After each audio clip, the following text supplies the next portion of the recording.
Le 23 septembre 1978, une célébration de mariage dans une propriété somptueuse de Reims devait être le début d'une vie de bonheur. Mais ce soir-là, au milieu des rires et du champagne, une jeune femme de 19 ans s'est volatilisée sans laisser la moindre trace. Élise Beaumont, demoiselle d'honneur rayonnante dans sa robe rose pâle, a disparu entre les roses du jardin et les lumières de la fête. Pendant 25 longues années, sa famille a cherché des réponses. Puis, en 2003, lors de la rénovation d'une vieille cave dans les environs de Reims, des ouvriers ont fait une découverte qui a glacé le sang de toute la région. Mais ce n'était que le début, car au même moment, une photographie oubliée refaisait surface dans le grenier de la famille du marié, une simple image parmi des centaines d'autres capturées par hasard durant cette soirée maudite. Sur cette photo, dans l'arrière-plan flou, se trouvait un détail que personne n'avait remarqué en 1978. Un détail si troublant qu'il allait réécrire entièrement l'histoire de cette disparition. Que s'est-il vraiment passé cette nuit-là dans le jardin des Garnier? Et pourquoi cette photo a-t-elle mis 25 ans à révéler son terrible secret?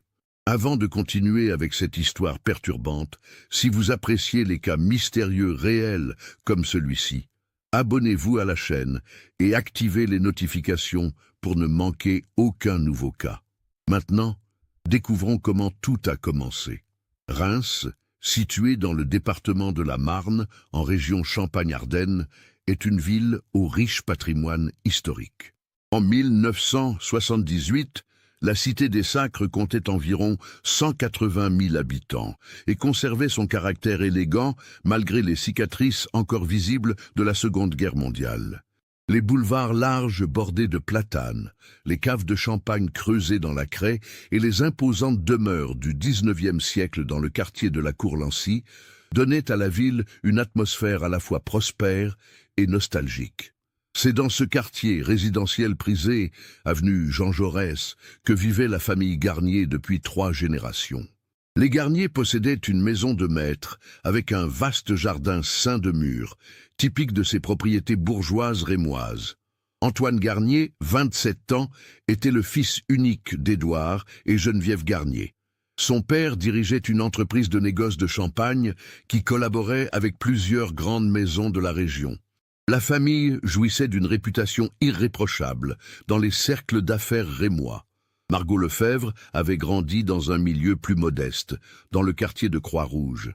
Son père était contremaître dans une usine textile de la périphérie, sa mère secrétaire à la mairie. Mais Margot avait obtenu son baccalauréat avec mention et travaillait comme assistante dans une agence immobilière du centre-ville. C'est là qu'elle avait rencontré Antoine, venu évaluer un bien commercial pour son père. Leur histoire d'amour, commencée en 1975, avait été d'abord accueillie avec une certaine réserve par Geneviève Garnier, qui espérait secrètement une alliance avec une famille de la bourgeoisie locale. Mais Antoine s'était montré déterminé, et Margot, avec son intelligence vive et ses manières délicates, avait progressivement conquis sa future belle famille. Élise Beaumont était la meilleure amie de Margot depuis l'école primaire. Elle s'était connue à l'âge de 7 ans et avait été inséparables tout au long de leur enfance et adolescence. Élise habitait rue de Vesle avec ses parents et son frère aîné, Laurent. Son père, Henri Beaumont, était chef d'atelier dans une imprimerie de la rue de Cernay. Sa mère, Simone, travaillait à mi-temps comme vendeuse dans une mercerie du centre. C'était une famille unie, modeste mais digne, où l'éducation des enfants était primordiale. Élise venait de terminer sa première année à l'université de Reims en lettres modernes. Brillante étudiante, elle nourrissait le rêve de devenir éditrice. Durant l'été 1978, elle avait postulé pour un stage de 3 mois dans une petite maison d'édition parisienne et avait reçu une réponse positive début septembre. Le stage devait commencer le 1er octobre. C'était une opportunité extraordinaire pour une jeune femme de son milieu. Ses parents, bien que inquiets à l'idée de la voir partir vivre seule à Paris, étaient immensément fiers d'elle. Physiquement, Élise était une jeune femme gracieuse, aux cheveux châtains coupés au carré selon la mode de l'époque, avec une frange qui encadrait son visage ovale. Elle avait des yeux verts expressifs et un sourire contagieux. Sa personnalité enjouée et son enthousiasme naturel faisaient d'elle une présence appréciée dans tous les cercles qu'elle fréquentait. Elle adorait la littérature, passait des heures à la bibliothèque municipale et rêvait d'écrire son propre roman un jour. Laurent, son frère, avait 24 ans en 1978. Mécanicien dans un garage de la rue de Bétheny, il était protecteur envers sa petite sœur. Grand et robuste, avec les mêmes yeux verts qu'Élise, il incarnait une certaine rudesse masculine, tempérée par une sensibilité qu'il cachait soigneusement. Il avait accepté à contre-cœur l'idée qu'Élise parte pour Paris, mais comprenait que c'était son rêve.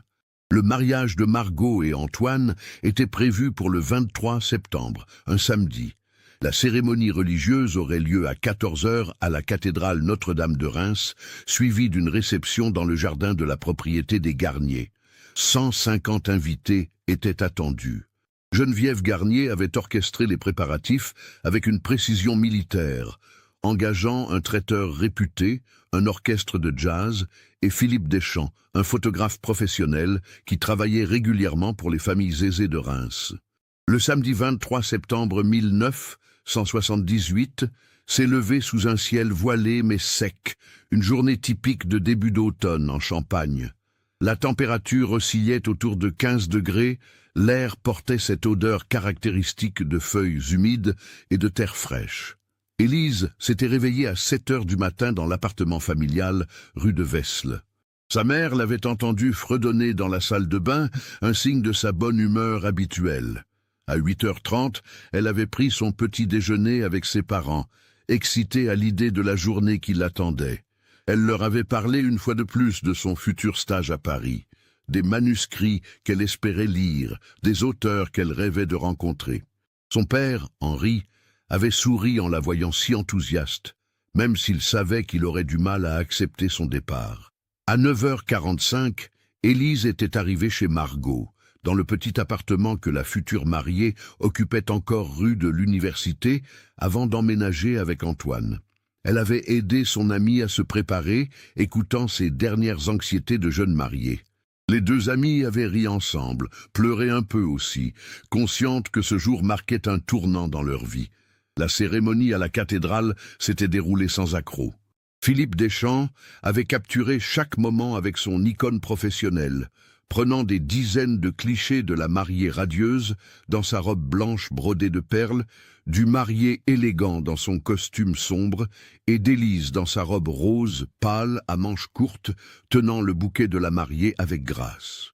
Sur les photos prises à l'intérieur de la cathédrale, on pouvait voir Élise sourire largement, ses cheveux parfaitement coiffés, un léger maquillage qui mettait en valeur ses yeux verts. La réception avait commencé vers 16 heures dans le jardin des Garnier. Les tables rondes étaient disposées sur la pelouse impeccablement tondue, décorée de centres de fleurs blanches et roses. Un chapeau blanc avait été installé près de la maison au cas où la pluie viendrait. L'orchestre jouait du jazz doux pendant que les invités prenaient place. Le champagne coulait à flots, les conversations s'animaient et l'atmosphère était à la fête. Élise était particulièrement rayonnante ce soir-là. Plusieurs invités se souviendraient d'elle circulant entre les tables, riant aux éclats, dansant avec différents jeunes hommes. Vers 19h, elle avait été photographiée en train de porter un toast avec les parents de la mariée. À 20h15, on l'avait vue près du buffet, en conversation animée avec un cousin d'Antoine. À 21h, elle dansait un slow avec un ami d'enfance de Margot. Le crépuscule était tombé progressivement sur le jardin. Les lampions accrochés aux arbres avaient été allumés vers 21h30, créant une ambiance romantique et feutrée. La température avait chuté et plusieurs invités étaient retournés chercher leur châle ou veste à l'intérieur de la maison. C'est à 22h30 précisément, selon plusieurs témoignages concordants, qu'Élise a été vue pour la dernière fois. Elle se trouvait près de la roseraie au fond du jardin, une zone légèrement à l'écart de la fête principale, où quelques invités venaient fumer ou prendre l'air. Madame Colette Arnaud, une voisine des Garnier âgée de 52 ans, se souvenait distinctement d'avoir vu Élise discuter avec quelqu'un, mais l'obscurité et la distance l'empêchaient d'identifier clairement l'autre personne. Elle avait simplement remarqué qu'Élise semblait engagée dans une conversation sérieuse, ses gestes moins animés que d'habitude. Un autre témoin, Julien Mercier, un collègue d'Antoine, avait également aperçu Élise dans cette zone vers la même heure. Il était sorti fumer une cigarette et l'avait entrevue de profil, mais n'avait pas pu voir avec qui elle parlait. Ce qui l'avait marqué, c'était l'expression de son visage, qu'il avait décrite plus tard comme concentrée, presque préoccupée. À 23h15, Margot avait cherché Élise pour la traditionnelle danse entre la mariée et sa demoiselle d'honneur. Elle ne l'avait trouvée nulle part. Pensant qu'elle était peut-être retournée à l'intérieur, Margot avait demandé à plusieurs personnes si elles avaient vu son amie. Personne ne l'avait vue depuis une vingtaine de minutes. À 23h40, l'inquiétude commençait à se faire sentir. Laurent, qui était présent à la réception, avait commencé à chercher sa sœur de manière plus systématique. Il avait vérifié toutes les pièces de la maison des Garnier, le jardin, même les voitures stationnées dans l'allée. Rien. C'est à ce moment-là qu'on avait découvert le sac à main d'Élise, posé sur une chaise près de la piste de danse, et son châle beige accroché au dossier. Son petit porte-monnaie était à l'intérieur, ainsi que son rouge à lèvres et sa carte d'identité. Tout indiquait qu'elle avait l'intention de revenir. À minuit 15, Henri Beaumont avait été contacté. Il était arrivé à la propriété des Garnier 20 minutes plus tard avec son épouse. La fête s'était arrêtée brutalement. Les derniers invités étaient partis dans une atmosphère pesante. Antoine avait appelé la police à 0h50. Les gendarmes de la brigade de Reims étaient arrivés vers 1h20 du matin. L'inspecteur Vincent Marchand, 43 ans, expérimenté et méthodique, avait pris les choses en main. Les premières constatations étaient troublantes. Aucun signe de lutte, aucun témoin n'avait entendu de cris ou vu quoi que ce soit de suspect, et pourtant une jeune femme avait disparu d'un jardin entouré de murs, en pleine réception de mariage, devant 150 personnes. Les recherches immédiates avaient été lancées. Des patrouilles avaient sillonné les rues avoisinantes toute la nuit. Les pompiers avaient été mobilisés dès l'aube pour fouiller les parcs et espaces verts autour du quartier de la Courlancy.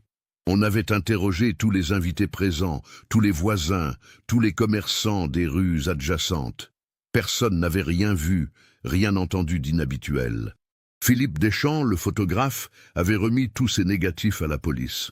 On les avait examinés minutieusement, cherchant n'importe quel indice dans le fond des images, n'importe quel visage suspect, n'importe quel détail qui aurait pu échapper aux témoins. Les photos montraient Élise, heureuse, insouciante, vivant pleinement cette soirée de fête. La dernière photo datée où elle apparaissait avait été prise à 21h53, selon les notes du photographe. On la voyait de 3/4, un verre de champagne à la main, parlant avec deux autres jeunes femmes près du buffet. Les semaines qui suivirent le 23 septembre 1978 furent un cauchemar éveillé pour la famille Beaumont. Henri avait pris un congé sans solde de l'imprimerie pour participer aux recherches. Simone, anéantie, alternait entre crises de larmes et périodes d'absence mentale, où elle fixait le vide pendant des heures. Laurent avait quitté son emploi au garage pour se consacrer entièrement à la recherche de sa sœur. Des avis de recherche avaient été placardés dans tout Reims et les communes environnantes. La photo d'Élise, celle prise lors de son inscription universitaire en octobre 1977, où elle souriait avec candeur, avait été reproduite sur des milliers d'affiches. La presse locale, l'Union et le Courrier Picard avaient publié plusieurs articles. L'affaire avait même été mentionnée brièvement au journal télévisé régional de FR3 début octobre. L'inspecteur Marchand menait son enquête avec rigueur, mais se heurtait à un mur d'incompréhension. Comment une jeune femme pouvait-elle disparaître sans laisser de traces dans ces circonstances? Il avait exploré toutes les pistes conventionnelles. Fugue, enlèvement, accident. Aucune ne tenait vraiment. La piste de la fugue avait été rapidement écartée. Élise n'avait aucune raison de fuir. Elle était heureuse, enthousiaste pour son avenir, proche de sa famille. Son stage à Paris l'attendait. Tout son argent était resté dans son sac. De plus, aucun témoin ne l'avait vu quitter la propriété par le portail principal, et les murs de 2,50 m de hauteur rendaient une escalade difficile, surtout dans une robe de soirée et des chaussures à talons. L'hypothèse de l'enlèvement semblait plus plausible, mais là encore, les détails ne collaient pas. Aucune demande de rançon n'était jamais parvenue. Aucun véhicule suspect n'avait été signalé dans le quartier. Comment un ravisseur aurait-il pu emmener Élise sans que personne ne remarque quoi que ce soit? Les interrogatoires avaient été exhaustifs. Tous les invités masculins du mariage avaient été questionnés sur leurs allées et venues. Les employés du traiteur, les musiciens de l'orchestre, même Philippe Deschamps, le photographe, avaient dû fournir des alibis détaillés. Rien de suspect n'avait émergé. Un élément avait particulièrement intrigué Marchand. Plusieurs témoins avaient mentionné qu'Élise semblait différente en fin de soirée. Pas triste ni effrayée, mais pensive, préoccupée, comme si quelque chose pesait sur son esprit. Madame Arnaud, qui l'avait vue près de la roseraie, avait insisté sur ce point lors de son second interrogatoire. Elle n'avait plus ce sourire radieux qu'elle affichait depuis le début de la journée, avait-elle dit. Mais personne ne savait ce qui aurait pu causer ce changement d'humeur. Pour Margot et Antoine, les premiers mois de leur mariage furent empoisonnés par la culpabilité et l'angoisse. Leur nuit de noces s'était transformée en interrogatoire policier. Leur lune de miel en Italie avait été annulée. Margot se reprochait d'avoir été trop absorbée par sa propre célébration pour remarquer que son ami avait besoin d'aide. Antoine, lui, se sentait responsable d'avoir organisé la réception dans un lieu d'où Élise avait mystérieusement disparu. Les relations entre les deux familles, qui auraient dû être renforcées par cette union, restèrent tendues pendant des années. Henri Beaumont ne pouvait s'empêcher de penser que si le mariage avait eu lieu ailleurs, sa fille serait peut-être encore là. Il ne l'avait jamais dit ouvertement, mais le poids de ce sentiment non exprimé créait un malaise palpable lors des rares rencontres familiales. L'année 1979 passa dans une attente douloureuse.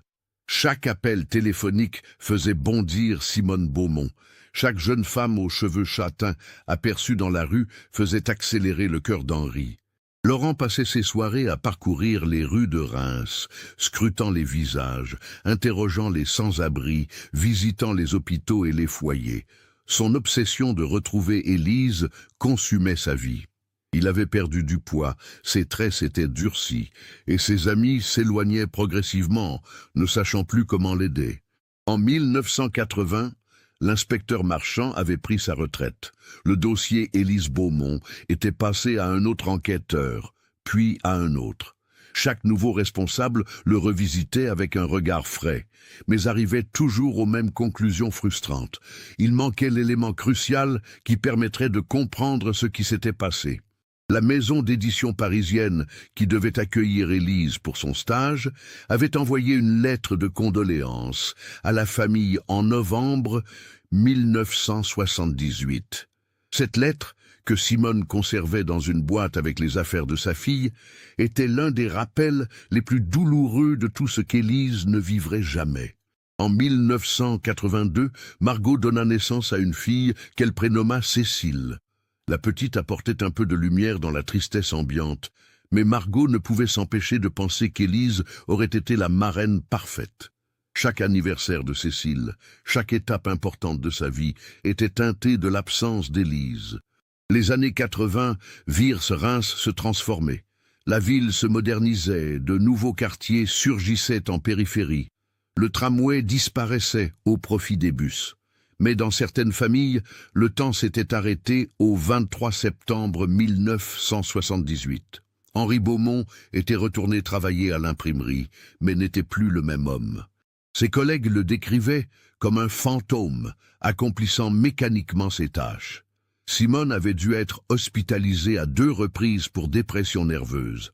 Laurent, qui avait fini par reprendre un emploi de mécanicien dans un autre garage, refusait obstinément de ranger la chambre d'Élise. Tout était resté exactement comme elle l'avait laissé ce matin du 23 septembre.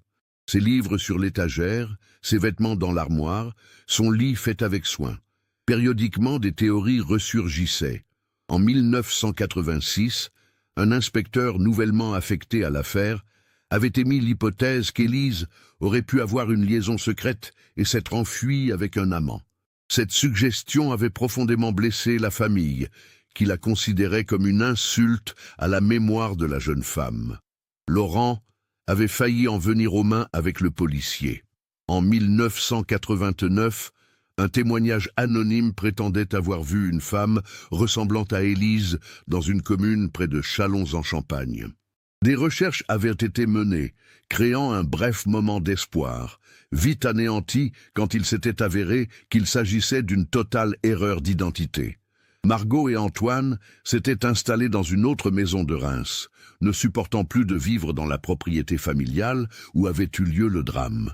Geneviève Garnier, la mère d'Antoine, y demeurait seule depuis le décès de son mari en 1987. La grande maison semblait hantée par les souvenirs de cette nuit terrible. Les années 90 arrivèrent. Cécile Garnier grandissait, brillante élève au lycée Clemenceau. Elle savait qu'une amie de sa mère avait disparu le jour du mariage de ses parents, mais les détails lui étaient épargnés. Ce n'était qu'en devenant adolescente qu'elle commença à poser des questions plus précises. Pour le 15e anniversaire de la disparition en 1993, Laurent avait organisé une petite cérémonie commémorative dans un square de Reims. Une dizaine de personnes s'étaient rassemblées. La famille, quelques anciens amis d'Élise, Margot et Antoine. Le silence pesant de cette réunion en disait plus long que tous les discours sur le poids que portaient encore ces personnes. Le monde continuait de tourner, mais certaines familles restaient figées dans un drame inachevé, condamnées à vivre avec des questions sans réponse. Et puis, au début de l'année 2003, 25 ans presque jour pour jour après la disparition, deux événements simultanés allaient enfin apporter un éclairage terrible sur ce qui s'était passé cette nuit-là. Le printemps 2003 était précoce à Reims. Dès la mi-mars, les températures avaient grimpé, faisant fleurir les magnolias et les forsythias avec plusieurs semaines d'avance. C'est dans ce contexte que la société de construction Bâtiments Modernes Rémois avait entamé la rénovation d'une vieille propriété abandonnée sur la route de Cormontreuil, à environ 8 km du centre de Reims. La bâtisse datait de la fin du XIXe siècle et était restée inoccupée depuis les années 70. Elle avait appartenu à un vieil homme décédé sans héritier direct et après des années de procédures juridiques complexes, avait finalement été rachetée par un promoteur immobilier qui souhaitait la transformer en résidence de standing. Le contremaître du chantier, Didier Fontaine, un homme de 52 ans au visage buriné par des années de travail en extérieur, supervisait les travaux depuis début mars. Le jeudi 27 mars 2003, son équipe s'attaquait aux caves de la propriété, qui devaient être assainies et consolidées. Vers 11 heures du matin, l'un des ouvriers, Karim Amrani, 29 ans, utilisait une pioche pour démolir un vieux mur de briques dans la partie la plus profonde de la cave. Cette section, particulièrement humide et envahie par les moisissures, dégageait une odeur âcre qui obligeait les hommes à porter des masques. Les briques, rongées par le temps, cédaient facilement sous les coups répétés. C'est après avoir enlevé une dizaine de rangées de briques qu'Amrani remarqua quelque chose d'inhabituel derrière le mur. Une cavité. Pensant d'abord à une simple alcôve de rangement oubliée, il continua à élargir l'ouverture. Puis sa pioche heurta quelque chose de différent. Pas de la pierre, pas du bois, quelque chose qui produisit un son mat et creux. Il appela Fontaine. Les deux hommes éclairèrent l'intérieur de la cavité avec des lampes torches. Ce qu'ils virent les figea sur place. Dans l'espace confiné, recouvert de poussière et de toiles d'araignée, se trouvaient des ossements humains. Un crâne parfaitement visible reposait sur ce qui semblait être des restes de vêtements décomposés. À côté, brillait faiblement dans la lumière des torches un objet métallique, une petite broche en forme de rose. Fontaine ordonna immédiatement l'arrêt du chantier et appela la gendarmerie à 11h23. Les forces de l'ordre arrivèrent rapidement, sécurisèrent la zone et contactèrent l'identité judiciaire de Reims. À 14 heures, une équipe médico-légale complète était sur place, incluant un médecin légiste, des techniciens de scène de crime et le commissaire Alain Roussel, responsable de la brigade criminelle. Les premières constatations furent glaçantes. Le corps semblait avoir été emmuré vivant ou juste après la mort, dans cette cave. Les ossements suggéraient une jeune femme, d'après leur taille et leur structure. Les lambeaux de tissu étaient d'une couleur rose pâle délavée et près des restes se trouvaient les débris de ce qui avait été des chaussures à talons. La broche en forme de rose, malgré les années, gardait un certain éclat. Le commissaire Roussel, 48 ans, méthodique et expérimenté, fit immédiatement le lien avec un vieux dossier qu'il connaissait bien. Entré dans la police en 1979, il avait entendu parler de l'affaire Élise Beaumont pendant toute sa carrière. Chaque nouvel enquêteur à Reims se voyait confier ce dossier non résolu, comme un rite de passage. La description des restes correspondait. Jeune femme, robe rose, broche en forme de rose qu'Élise portait ce soir-là selon les témoignages. Les analyses ADN seraient nécessaires pour confirmer l'identité, mais Roussel n'avait guère de doute. Le lendemain, vendredi 28 mars, Laurent Beaumont, maintenant âgé de 49 ans, fut contacté pour fournir un échantillon ADN. Quand on lui expliqua pourquoi, il s'effondra. 25 ans qu'il cherchait sa sœur, 25 ans à espérer contre toute logique, et maintenant cette nouvelle atroce. Les résultats ADN prirent une semaine. Le vendredi 4 avril 2003, la confirmation tomba. Les restes découverts dans la cave étaient bien ceux d'Élise Beaumont. La famille fut officiellement informée. Henri Beaumont, 73 ans, fut hospitalisé suite à un malaise vagal. Simone, 72 ans, entra dans un mutisme complet qui dura 3 jours. Mais il y avait plus troublant encore. Les analyses médico-légales révélèrent que les ossements montraient des signes compatibles avec une mort survenue peu de temps après l'emmurement. En d'autres termes, Élise avait probablement été emprisonnée vivante dans cette cave. L'horreur de cette révélation secoua toute la région de Reims. Les médias nationaux s'emparèrent de l'affaire. Cette jeune femme disparue lors d'un mariage dans les années 70, retrouvée emmurée vivante 25 ans plus tard, constituait un fait divers terrible qui captiva l'attention publique. L'enquête prit une nouvelle dimension. Le commissaire Roussel rouvrit officiellement le dossier et constitua une équipe dédiée. La première question était évidente. Qui possédait cette propriété en 1978 ? Les recherches cadastrales et notariales donnèrent rapidement une réponse qui glaça les enquêteurs. En 1978, la propriété appartenait à Édouard Garnier, le père d'Antoine. Il l'avait acquise en 1965 comme investissement locatif. Après quelques années de location à une famille qui était partie en 1975, la maison était restée vide. Édouard avait eu l'intention de la rénover et de la revendre, mais n'avait jamais entrepris les travaux. À sa mort en 1987, la propriété était passée dans la masse successorale, puis avait été vendue aux enchères en 1989, rachetée par un investisseur qui ne l'avait jamais occupée non plus. Cette connexion entre le lieu de la découverte et la famille du marié était explosive. Antoine Garnier fut convoqué pour interrogatoire le 8 avril. L'entretien dura 7 heures. Antoine expliqua qu'il ignorait tout de cette propriété en 1978. Son père gérait plusieurs biens immobiliers à travers la région, et Antoine, alors jeune homme concentré sur son travail dans l'entreprise familiale de négoce de champagne, ne s'impliquait pas dans ces aspects du patrimoine familial. Les enquêteurs vérifièrent minutieusement ses déclarations. Effectivement, les documents notariés et les témoignages confirmaient qu'Antoine n'avait jamais été impliqué dans la gestion de ce bien. De plus, son alibi pour la nuit du 23 au 24 septembre 1978 était inattaquable.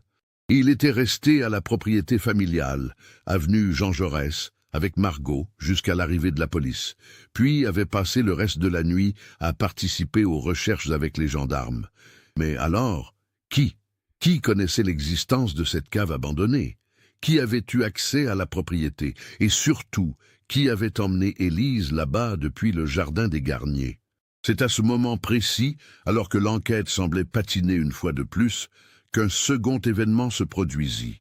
Un événement qui, par une coïncidence extraordinaire, allait apporter l'élément manquant que tout le monde cherchait depuis 25 ans. Le samedi 12 avril 2003, Cécile Garnier, 21 ans, étudiante en histoire de l'art à l'université de Reims, décida de faire le grand ménage du grenier de la maison de sa grand-mère Geneviève. La vieille dame, 82 ans, était récemment entrée dans une maison de retraite médicalisée après une chute qui avait révélé une santé fragile. La propriété avenue Jean Jaurès allait être mise en vente et il fallait trier des décennies d'accumulation. Cécile avait toujours eu une relation privilégiée avec sa grand-mère. Geneviève lui racontait des histoires de la famille, du Reims d'autrefois, des grandes heures du négoce de champagne, mais il y avait un sujet qu'elle n'abordait jamais vraiment. Le mariage de ses parents et la disparition d'Élise. Cécile savait que sa mère en souffrait encore et respectait ce silence douloureux. Le grenier de la maison Garnier était immense, poussiéreux, encombré de malles, de cartons, de vieux meubles et d'objets oubliés. Cécile avait commencé à trier méthodiquement, créant des piles pour ce qu'il fallait garder, donner ou jeter. Dans un coin, sous une bâche moisie, elle découvrit plusieurs cartons portant l'inscription « Mariage Antoine et Margot, 1978 ». Son cœur se serra. Elle hésita, puis ouvrit le premier carton. À l'intérieur se trouvaient des décorations de table, des nappes brodées, des rubans fanés.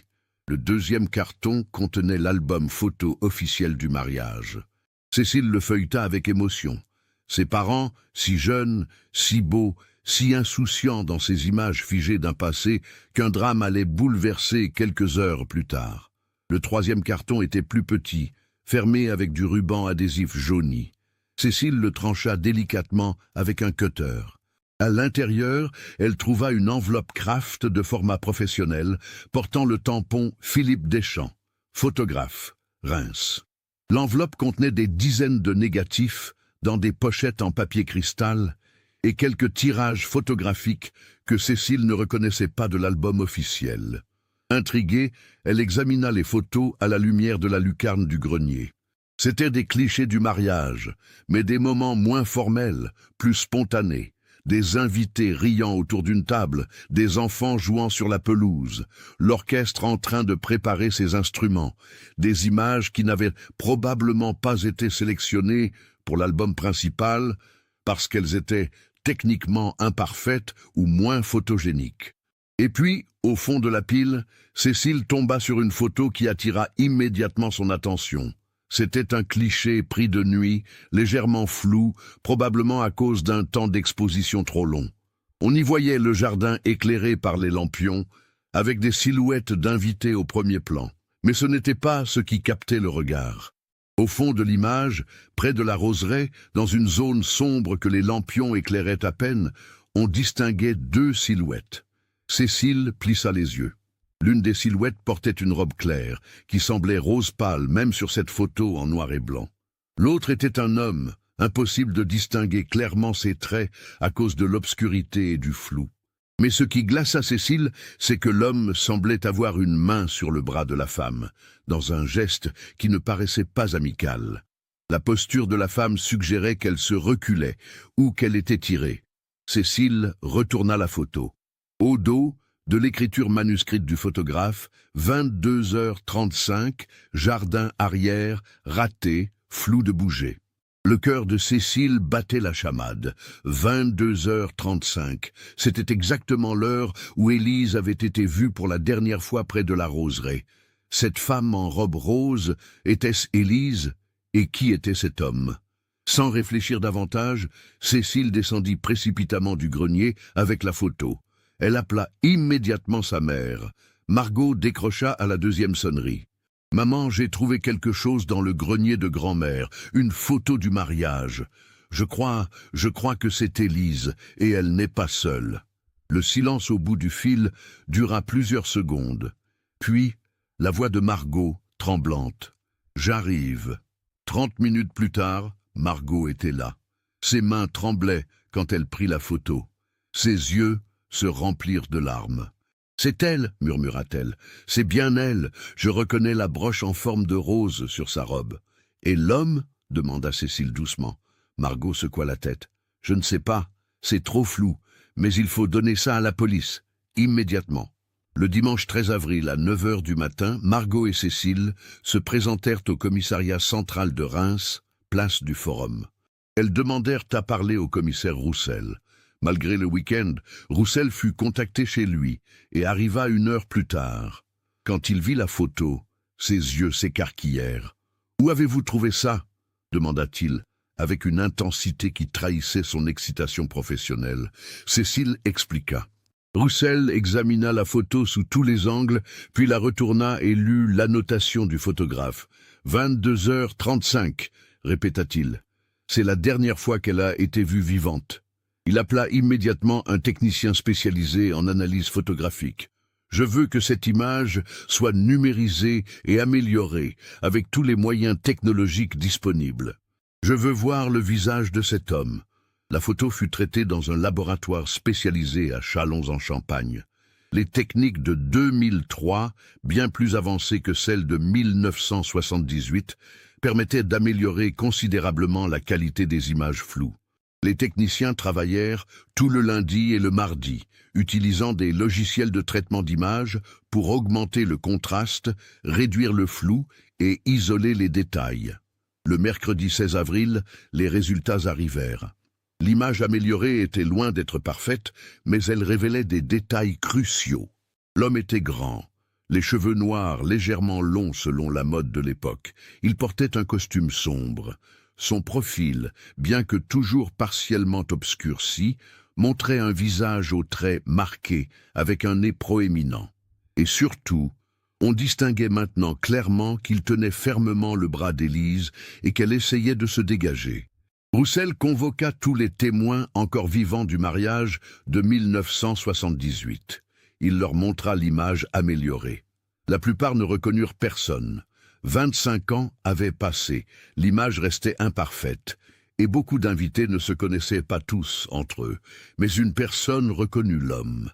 Ce fut Julien Mercier, le collègue d'Antoine, qui était sorti fumer vers 22h30, et avait aperçu Élise de loin. Quand Roussel lui montra la photo améliorée, Mercier devint pâle. « Mon Dieu !» murmura-t-il. « Je crois que c'est Étienne. »« Étienne qui ?» demanda Roussel, son stylo déjà en position au-dessus de son carnet. « Étienne Valois. Il travaillait avec nous dans l'entreprise du père d'Antoine. Il était au mariage. Je me souviens de lui ce soir-là. » Le nom déclencha immédiatement des recherches. Étienne Valois, né le 14 juin 1949 à Épernay. En 1978, il avait 29 ans et travaillait comme responsable logistique dans l'entreprise de négoce de champagne des Garniers. Les archives du personnel confirmèrent qu'il avait été employé de 1975 à 1981. Roussel chercha à localiser Valois. Ce ne fut pas difficile. Étienne Valois vivait toujours dans la région, dans une petite maison à Épernay. Il était retraité depuis 2001, après avoir travaillé pendant 20 ans dans une autre entreprise vinicole, après avoir quitté les Garniers. Le jeudi 17 avril, à 6 heures du matin, une équipe de policiers se présenta au domicile d'Étienne Valois pour l'interpeller. L'homme, maintenant âgé de 53 ans, les cheveux grisonnants, le visage marqué par l'âge et une vie apparemment difficile, sembla d'abord surpris, puis résigné. « Je savais que ce jour viendrait », furent ses premiers mots. L'interrogatoire d'Étienne Valois débuta à 9h30, le jeudi 17 avril 2003, dans les locaux du commissariat central de Reims. Le commissaire Roussel dirigeait personnellement l'entretien, assisté du capitaine Sophie Laurent. La pièce était sobre, équipée d'une table en formica, de chaises métalliques inconfortables et d'un enregistreur numérique qui captait chaque mot.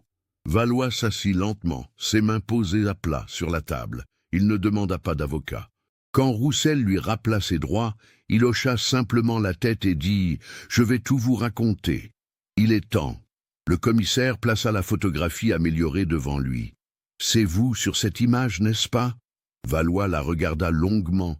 et un sourire triste étira ses lèvres. « Oui, c'est moi, et c'est Élise. » Sa voix était rauque, fatiguée, comme celle d'un homme portant un fardeau depuis trop longtemps. « Racontez-nous ce qui s'est passé le 23 septembre 1978. » Valois prit une profonde inspiration. J'aimais Élise. Je l'avais rencontrée 6 mois avant le mariage, en mars de cette année-là. C'était lors d'un événement organisé par l'entreprise des Garnier. Antoine avait amené Margot, et Margot avait amené Élise. Dès que je l'ai vue, j'ai su qu'elle était spéciale, belle, intelligente, pleine de vie. J'ai essayé de lui parler ce soir-là, mais elle était entourée d'autres personnes. Les semaines suivantes, j'ai trouvé des occasions de la croiser, toujours par l'intermédiaire de Margot et Antoine. Il marqua une pause. Élise était gentille avec moi, mais je voyais bien que je ne l'intéressais pas de cette façon. Elle me considérait comme une simple connaissance. Moi, je devenais obsédé. Je pensais à elle constamment. J'avais 39 ans, déjà divorcé, sans enfant. Ma vie était un échec. Et voilà qu'apparaissait cette jeune femme lumineuse qui représentait tout ce que je n'avais jamais eu. Roussel l'encouragea à continuer d'un geste de la main. Le jour du mariage, je l'ai observée toute la soirée. Elle était radieuse dans sa robe rose. Elle dansait, elle riait, elle était vivante. Et moi, je restais dans mon coin, à boire trop de champagne, à la regarder. À un moment, j'ai décidé que je devais lui parler, lui dire ce que je ressentais. Je savais qu'elle partait pour Paris dans 1 semaine pour son stage. C'était ma dernière chance. Sa voix se brisa légèrement. Vers 22h30, je l'ai vue s'éloigner vers la roseraie. Elle était seule. Je l'ai suivie. Quand je me suis approché, elle m'a souri poliment et m'a demandé si j'appréciais la soirée. J'ai commencé à lui parler, à lui dire que je pensais beaucoup à elle, que je voudrais mieux la connaître. Elle est restée gentille, mais ferme. Elle m'a dit qu'elle était flattée, mais qu'elle ne me voyait pas de cette façon, qu'elle était concentrée sur ses études et son avenir. Valois ferma les yeux. J'aurais dû accepter ça et partir, mais le champagne, la frustration, le désespoir, quelque chose en moi a basculé. Je lui ai dit que je pouvais lui offrir une vie stable, que Paris était dangereux pour une jeune femme seule. Elle a commencé à s'éloigner, mal à l'aise. Je l'ai retenue par le bras. C'est à ce moment-là que le photographe a dû prendre cette photo sans même nous voir vraiment. « Que s'est-il passé ensuite ?» demanda Roussel, sa voix dure. Elle a essayé de se dégager. Je serrais trop fort. Elle m'a dit que je lui faisais mal, qu'elle allait appeler à l'aide. La panique m'a envahi. Si elle criait, tout le monde viendrait. Je serais humilié devant tous les invités, devant mes collègues, devant les Garnier. Je perdrais mon travail. Dans un réflexe stupide et terrible, j'ai mis ma main sur sa bouche pour l'empêcher de crier. Valois ouvrit les yeux, des larmes y perlaient. Elle s'est débattue. J'ai resserré ma prise. Elle était petite, légère. Je ne réalisais pas que je l'étouffais. Quand elle est devenue molle dans mes bras, j'ai paniqué encore plus. Je l'ai allongée derrière les rosiers. Elle respirait encore, faiblement, mais elle était inconsciente. J'ai regardé autour de moi. Personne n'avait rien vu. La fête continuait. La musique couvrait tout. Le commissaire Laurent, jusqu'ici silencieuse, intervint. Vous auriez pu appeler les secours. Elle aurait pu être sauvée. Je sais, murmura Valois, mais j'étais terrifié. Je voyais ma vie détruite. J'ai pensé à la prison, au scandale, et puis dans ma tête embrouillée par l'alcool et la peur, j'ai eu une idée horrible. Je connaissais cette vieille propriété du père d'Antoine sur la route de Cormontreuil. J'y étais allé plusieurs fois pour l'entreprise, pour vérifier l'état du bâtiment, pour m'assurer que personne ne squattait l'endroit. Je savais qu'elle était abandonnée. Je savais qu'il y avait cette cave profonde. Roussel sentit la nausée monter. Vous l'avez emmenée là-bas. Ma voiture était garée dans la rue, juste devant le portail de la propriété des Garnier. Pendant que tout le monde était occupé à faire la fête, j'ai porté Élise jusqu'à ma voiture. Elle était toujours inconsciente. Je l'ai allongée sur la banquette arrière et j'ai mis une couverture sur elle. J'ai roulé jusqu'à la propriété de Cormontreuil. Il devait être 23 heures. « Elle était toujours en vie ?» demanda Roussel. Valois hocha la tête misérablement. « Oui. » Elle respirait, mais elle ne se réveillait pas. J'ai ouvert la porte de la propriété avec les clés que j'avais pour l'entreprise. Je l'ai descendu dans la cave. Et là, dans cette cave humide et sombre, j'ai construit un mur de briques pour l'enfermer dans une petite alcôve. Il y avait du matériel de construction qui traînait depuis des années, des briques, du mortier sec. Le silence dans la salle d'interrogatoire était écrasant. Le capitaine Laurent détourna le regard, luttant contre l'horreur de ce qu'elle entendait. « Pourquoi ?» demanda Roussel, sa voix à peine audible. « Pourquoi l'enfermer? Pourquoi ne pas simplement... Si vous vouliez qu'elle meure, pourquoi cette cruauté? Parce que je ne voulais pas qu'elle meure, répondit Valois, et maintenant il pleurait ouvertement. C'est insensé, je le sais. Mais dans mon esprit dérangé, je pensais qu'elle se réveillerait, qu'elle comprendrait qu'elle était prisonnière, qu'elle dépendait de moi. Je pensais revenir le lendemain avec de l'eau, de la nourriture. Je pensais, je ne sais pas ce que je pensais, que je pourrais la garder là, qu'elle finirait par m'aimer, par comprendre que je voulais juste prendre soin d'elle. « Vous êtes retourné le lendemain ?» demanda Laurent. « Non. » Le mot tomba comme une pierre. Quand je suis rentré chez moi cette nuit-là, vers 1 heure du matin, la réalité de ce que j'avais fait a commencé à me frapper. J'ai passé le dimanche dans un état second. Le lundi, les recherches battaient leur plein. La police interrogeait tout le monde. J'ai réalisé que si je retournais à la propriété et qu'on me voyait, je serais immédiatement suspect. J'ai eu peur, une peur paralysante. Alors, je n'y suis pas allé. Vous l'avez laissé mourir seul dans le noir, dit Roussel, sa voix chargée de dégoût. Oui. Valois pleurait maintenant sans retenue. Chaque jour, chaque semaine, chaque année, j'y ai pensé. Je me disais que peut-être, miraculeusement, elle avait survécu, qu'elle avait réussi à s'échapper. Mais je savais la vérité. Je l'avais tuée. Pas d'un coup brutal, mais lentement, cruellement, par lâcheté. Pourquoi ne pas vous être dénoncé? Demanda Laurent. La peur, la honte. Et puis, avec le temps, je me suis convaincu qu'il valait mieux laisser le mystère en place plutôt que d'infliger à sa famille l'horrible vérité. C'était égoïste, je le sais. Mais je me mentais à moi-même, jour après jour. J'ai démissionné de l'entreprise des Garnier en 1981. Je ne supportais plus de voir Antoine, de me souvenir. J'ai essayé de construire une nouvelle vie ailleurs. Mais on ne peut pas échapper à quelque chose comme ça. C'est comme un cancer qui vous dévore de l'intérieur. Roussel le regarda longuement. Vous avez détruit plusieurs vies ce soir-là, celle d'Élise, évidemment, mais aussi celle de ses parents, de son frère, de ses amis. Pendant 25 ans, ils ont vécu dans l'ignorance, avec l'espoir terrible et vain qu'elle était peut-être quelque part, vivante. « Je sais », murmura Valois, « je le sais. » L'interrogatoire continua pendant plusieurs heures. Valois donna tous les détails, y compris comment il avait discrètement rendu les clés de la propriété à l'entreprise 2 semaines après les faits, prétextant qu'il les avait retrouvés dans ses affaires. Les enquêteurs vérifièrent chaque élément de sa confession. Tout correspondait, le timing, les lieux, les moyens. La reconstitution des faits fut organisée 3 jours plus tard. Valois guida les policiers à travers chaque étape de cette nuit horrible. Le plus terrible fut lorsque le médecin légiste confirma, après analyse approfondie des restes, qu'Élise avait probablement survécu plusieurs jours dans cette cave. Des traces suggéraient qu'elle avait essayé de gratter le mur, de s'échapper. Elle était morte de déshydratation et de faim, seule dans le noir, terrifiée, ne comprenant pas pourquoi personne ne venait la sauver. Le procès d'Étienne Valois débuta en janvier 2004 devant la cour d'assises de la Marne. L'affaire avait suscité une attention médiatique considérable. La salle d'audience était bondée chaque jour, avec des journalistes venus de toute la France. La famille Beaumont était présente à chaque session.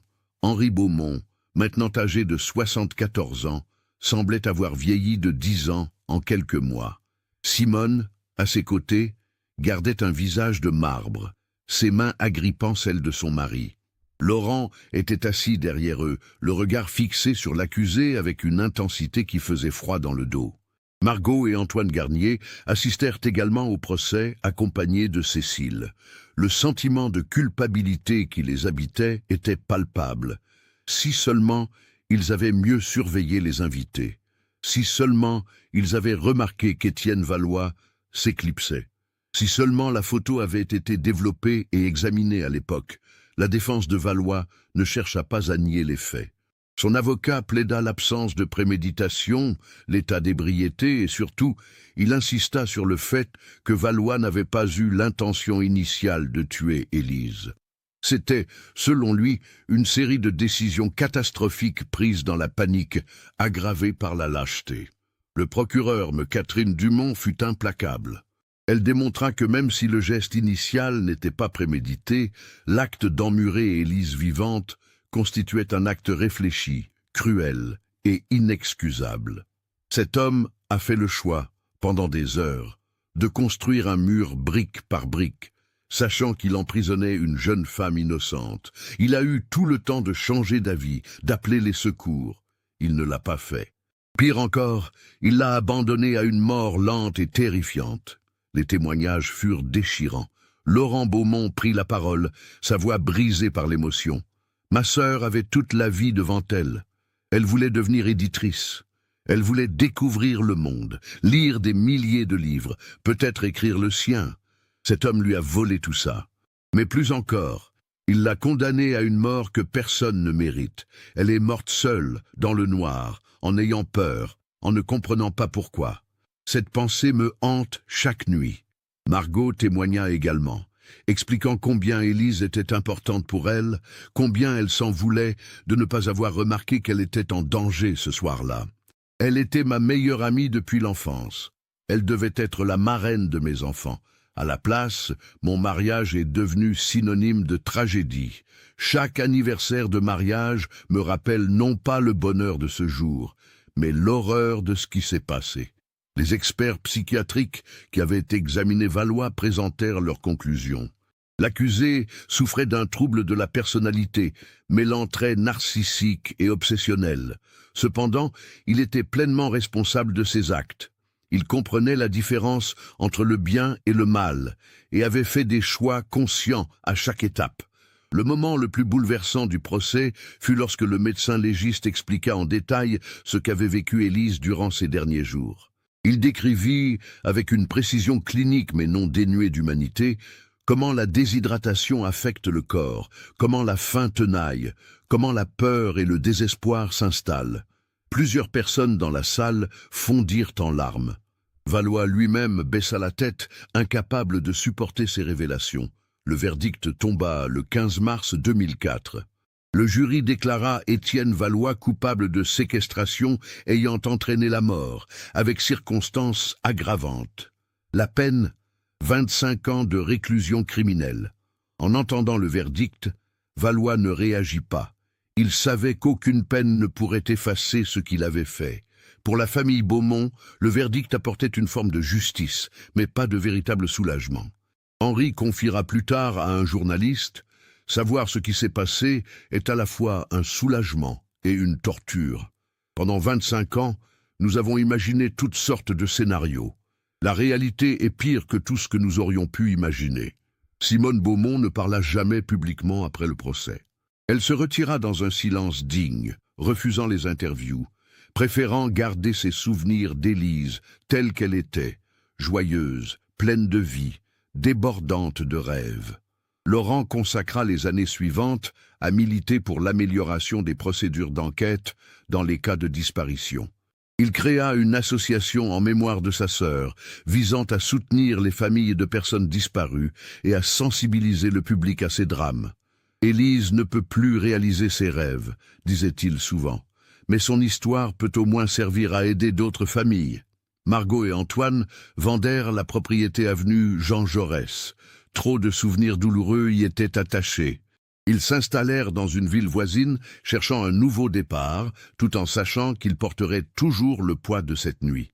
Cécile Garnier, qui avait découvert la photo cruciale, termina ses études et devint conservatrice de musée. Elle donna plusieurs conférences sur l'importance des archives photographiques dans la résolution d'enquêtes criminelles. La photo floue qui avait dormi 25 ans dans un grenier était devenue un élément déterminant pour résoudre l'une des disparitions les plus troublantes de la région. Philippe Deschamps, le photographe aujourd'hui âgé de 78 ans, fut interrogé sur pourquoi cette photo n'avait pas été développée à l'époque. Il expliqua qu'après la disparition d'Élise, les Garnier lui avaient demandé de ne développer que les meilleures photos pour l'album officiel, évitant tout cliché qui rappellerait trop douloureusement cette soirée. La photo floue du jardin arrière avait été mise de côté comme techniquement ratée, et tout le monde l'avait oubliée. Les implications de cette affaire résonnèrent longtemps dans la région de Reims. Elles rappelaient combien il était important de ne jamais abandonner une enquête, combien des détails apparemment insignifiants pouvaient devenir cruciaux des années plus tard, et combien les avancées technologiques pouvaient apporter de nouvelles perspectives sur de vieux mystères. Pour ceux qui avaient connu Élise, le souvenir de sa joie de vivre resta intact malgré l'horreur de sa fin. Ses anciens camarades de l'université organisèrent une cérémonie commémorative en juin 2004, plantant un arbre dans le campus, en sa mémoire avec une plaque portant l'inscription « Élise Beaumont, 1959-1978 ». Étudiante en lettres, amie fidèle, rêveuse d'histoire, ta lumière continue de briller. La petite maison d'édition parisienne qui devait l'accueillir en stage créa également une bourse d'études portant son nom, destinée à soutenir de jeunes étudiants en littérature issus de milieux modestes, permettant ainsi que les rêves d'Élise vivent à travers d'autres. Henri Beaumont décéda en 2006, à 76 ans. Jusqu'à la fin, il garda dans son portefeuille la dernière photo d'Élise prise le matin du 23 septembre 1978, avant qu'elle ne parte aider Margot à se préparer. Sur cette photo, elle souriait à l'objectif, ses yeux verts brillants d'excitation pour la journée à venir. C'est cette Élise-là qu'il voulait se rappeler. Simone le rejoignit en 2009. Laurent continua son travail de mémoire et de soutien aux familles de disparus jusqu'à sa propre mort en 2018. Son association continue d'exister aujourd'hui, portée par des bénévoles qui perpétuent la mission qu'il avait commencée en mémoire de sa petite sœur. L'histoire d'Élise Beaumont est devenue un cas d'école dans les académies de police françaises. On l'étudie pour comprendre l'importance de conserver toutes les preuves, même celles qui semblent insignifiantes, et pour illustrer comment les nouvelles technologies peuvent éclairer des affaires anciennes. La photographie qui avait dormi 25 ans dans un grenier avant de révéler son secret terrible est maintenant un exemple parfait de l'importance des archives dans le travail d'investigation. Au-delà des aspects criminologiques et judiciaires, l'affaire soulève des questions troublantes sur la nature humaine. Comment un homme apparemment ordinaire, un employé consciencieux, un voisin discret, peut-il commettre un acte d'une telle cruauté ? Qu'est-ce qui bascule dans l'esprit d'une personne pour transformer un désir non partagé en obsession, puis en crime? Et comment les conséquences d'une seule nuit peuvent-elles se répercuter pendant des décennies, touchant des dizaines de vies? La propriété sur la route de Cormontreuil, où Élise a vécu ses derniers moments, fut finalement démolie en 2005. Le promoteur immobilier avait renoncé à son projet après la découverte macabre. Le terrain resta vide pendant plusieurs années avant d'être racheté par la municipalité qui y créa un petit square. Sans plaque commémorative explicite, c'est néanmoins devenu un lieu de recueillement informel pour ceux qui se souviennent de l'histoire d'Élise. Étienne Valois purge actuellement sa peine dans une prison du nord de la France. Il a maintenant 74 ans. Selon les rapports pénitentiaires, il passe le plus clair de son temps à lire et à écrire. Il aurait rédigé un long manuscrit, non pas pour justifier ses actes, mais pour tenter de comprendre comment il en est arrivé là. Ce manuscrit ne sera jamais publié, mais il existe, quelque part dans un dossier administratif, témoignage pathétique d'un homme essayant vainement de donner un sens à l'insensé.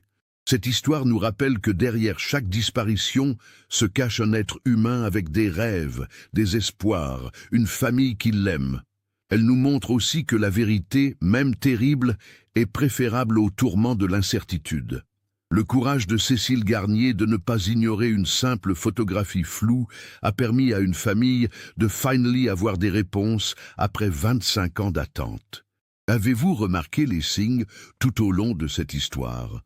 Le comportement d'Étienne Valois lors de la soirée, son départ de l'entreprise peu après, la connexion entre la propriété et la famille du marié.